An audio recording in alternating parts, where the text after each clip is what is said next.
Ndabasuhuje amahoro y'Imana abane namwe nkuko bisanzwe banyita Joshua. Bakakanya rero nzanye amakuru atari vumbi. Uwo bita Nazinda wari meya wa Nyanza yatawe muri yombi. Urwego rw'igihugu rw'ubugenzacyaha RIB rwataye muri yombi Nazinda wari umuyobozi w'akarere ka Nyanza nyuma y'amasaha make akuweho ku nshingano ze. Na amakuru umuvugizi wa RIB Dr Murangira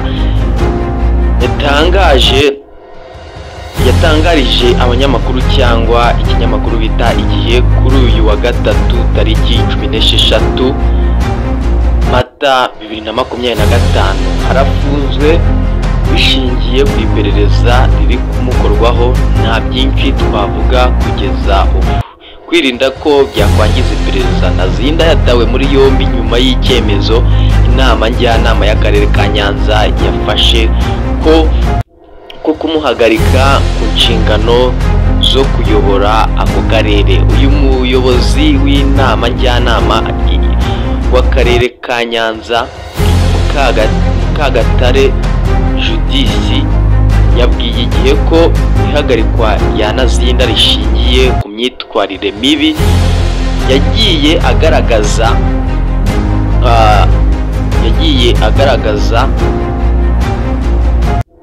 mu miyoborere ye, aricyo cyatumye nyine bamuhagarika. Nazinda yarayoboye akarere ka Nyanza muri manda ya kabiri nyuma y'uko mu matora yo muri 2021 yongeye gutorwa kuyobora aka karere.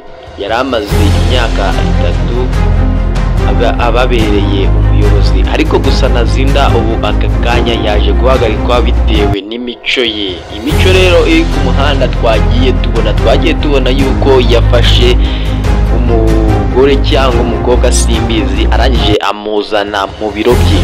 Uwo mukobwa rero kubera noneho n'abakobwa bakunda kwifotoza batangira kuzana amafoto, araje nyine atangira yikamerera mu biro bye. Murabizi ko ibiro nyine by'abayobozi nta wabiyoberwa, haba hariho idarapo ikirangantego cy'u Rwanda.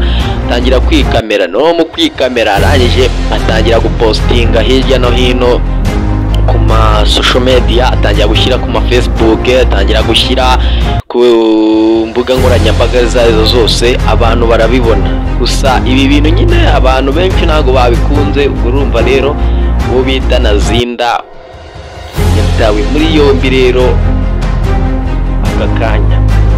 Ibi bintu rero byavugishije abantu benshi cyane, kuba abayobozi nabo batangiye kuzajya bakora ibintu nk'ibi ngibi, gukora ibintu by'urukozasoni bakabikorera noneho mu kazi. Ibi bintu rero byahise bituma uyu nguyu Nazinda wari umaze imyaka 3 ku buyobozi bamukuraho, ndetse ubu aka kanya tunavugana arafunzwe. Ariko mu gufungwa aracyakorwaho iperereza na RIB. Ntago arajya yenda mu rukiko kaburane cyaba mukatire. Ubu we baba bamufunze by'agateganyo, akaba bategereje kuba bazamucira urubanza, nyine bakamubwira yenda imyaka ari bukatirwe cyangwa yenda icyaha kikaba kitanamuhama akanarekurwa bitewe n'ibimenyetso bagiye babona. Ariko Nazinda watawe muri yombi nyuma y'icyemezo inama njyanama y'akarere ka Nyanza cyafashe yuko bagomba kuba bamuhagarika. Ariko gusa mu kuba uyu muyobozi mukuru wa RIB we nta bintu byinshi yatangaje kuri iki kirego cy'uyu muntu. We yagiye atubwira ko abitangaje ngo ibintu byinshi byaza gutuma iperereza ripfa. Kandi nibyo koko abayobozi benshi ntago baba bagomba kuvuga ibintu byose kugira ngo abantu batica iperereza. Rero ubu aka kanya umuyobozi wa Nyanza ikaba iri mu ntara y'Amajyepfo, ubu aka kanya rero ntago ari ku buyobozi, bamufunze by'agateganyo. Ngiye muri kumwe ni Joshua. Ndagira ngo niba ari ubwa mbere waba ugeze kuri kino kiganiro cyanjye, ndagira ngo ukore subscribe kugira ngo ibiganiro byanjye bijye bikugeraho mbere y'abandi. Nkuko bisanzwe n'amakuru tugenda tuganira yagiye acicikana hirya no hino, ndagira ngo ngushimire kandi tuze guhura mu kindi kiganiro mu kanya. Ciao ciao.